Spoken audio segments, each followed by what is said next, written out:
Okay ဒီနေ့မှာတော့ကျွန်တော်ဒီ Malaysia local bank ကနေကျွန်တော်တို့ merchant account ထဲကိုငွေပေးလို့ transfer ယူမလဲဆိုတဲ့ဟာကိုကျွန်တော်တစ်စင်းရှင်းပြပေးတော့မယ်ပထမဆုံးကျွန်တော်တို့ merchant account ထဲကိုရင်ဝင်ရမယ် merchant account ထဲကိုဝင်ပြီးကျွန်တော်တို့ဒီ top up ဆိုတဲ့နေရာကိုနှိပ်မယ်ပြီးရင်ဒီ online top up ဆိုတဲ့ဟာပေါ့နော်ဒီ FPX ဆိုတဲ့နေရာကိုနှိပ်မယ်ပြီးရင်ကျွန်တော်တို့ဘယ်လောက် transfer ပို့ယူမှာလဲဥပမာကျွန်တော်အနေနဲ့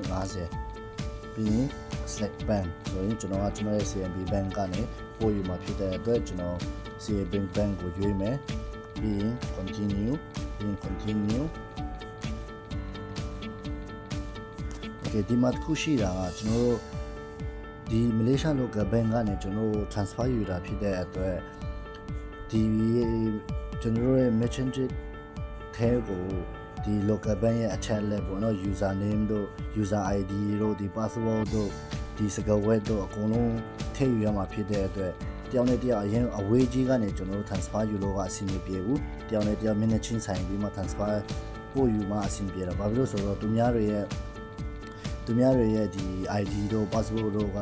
ကိုယ့်ကိုဘယ်သူမှပေးမှာမဟုတ်ဘူးပေါ့နော်အဲကြောင့်မို့မင်းချင်းဆိုင်ပြီးမှသူ့ကိုဒီနေရာမှာသူ့ရဲ့ user name တွေသူ့ရဲ့ password တွေထည့်ခိုင်းပေါ့ okay ကျွန်တော်အခုကကျွန်တော်ရဲ့ user name ထည့်မယ်ပြီးရင် login ဝင်မယ်ပြီးရင် login ဝင်လာတဲ့ဒီမှာကိုယ့်ရဲ့စကားဝတ်တစ်ခုပေါ်လာလိမ့်မယ်အဲညာမနေဆိုရင်ကိုကအမှန်ချစ်ပေးမယ်ပြီးရင် password ထည့်မယ်okay ပြီးရင် login ဝင်မယ်ပြီးရင် process ကိုနှိပ်မယ် okay process ကိုနှိပ်လိုက်တာနဲ့ကျွန်တော်တို့ကဒီ merchant FVX ကနေကျွန်တော်တို့ကဒီကျွန်တော်တို့ရဲ့ CMB local bank ပေါ့เนาะကျွန်တော်တို့ရဲ့ CMB bank ထဲကိုငွေ50 request လိုက်ပြီပေါ့အဲဆိုရင်ကျွန်တော်တို့ရဲ့ဒီ CMB bank ထဲကိုပြန်သွားမယ် okay ကျွန်တော် request လုပ်လိုက်တာနဲ့ဒီမှာ proof နှိပ်ပေးရမယ် approve နှိပ်လိုက်တာနဲ့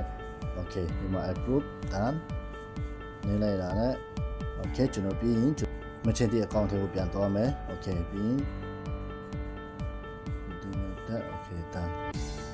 ခုနကျွန်တော်ရဲ့ merchant account ထဲမှာ55ကျပ်ပဲရှိတယ်ခုနကျွန်တော်50ပေါ့နော် CMB bank ကနေဒီဘက်ကို transfer ရအခု transfer ရအခုချက်ချင်းရောက်တာပေါ့နော်အခုကျွန်တော်စီမှာ65ကျပ်ဖြစ်သွားပြီပေါ့နော် transfer ရခဏလေးပဲဒါပေမဲ့ကျွန်တော်ရဲ့ CMB bank ရဲ့အချက်လက်တွေကိုဒီ merchant account ထဲမှာထည့်ရမှာဖြစ်တဲ့အတွက်ကိုယ့်ရဲ့ local bank ဆိုရင်ကပြဿနာမရှိပေါ့နော်ကိုယ့်ဘာကိုထည့်လိုက်ပေါ့တခြားသူတွေရဲ့ဘဏ်က local bank ကနေကိုယ့်ရဲ့ merchant ထဲကိုပို့ယူမယ်ဆိုရင်တော့ပိုင်ရှင်ပေါ့နော်ဒီ local bank ပိုင်ရှင်ရဲ့ user name ကိုသူတို့ကိုထည့်ခိုင်းပြီးမှသူတို့ကိုထည့်ခိုင်းမှလုပ်ရမှာပေါ့ okay အလုံးအတွက်သုံးတရားအကျိုးရှိတယ်ဆိုရင်တော့ like and share လုပ်ပေးပါเนาะကျေးဇူးပါ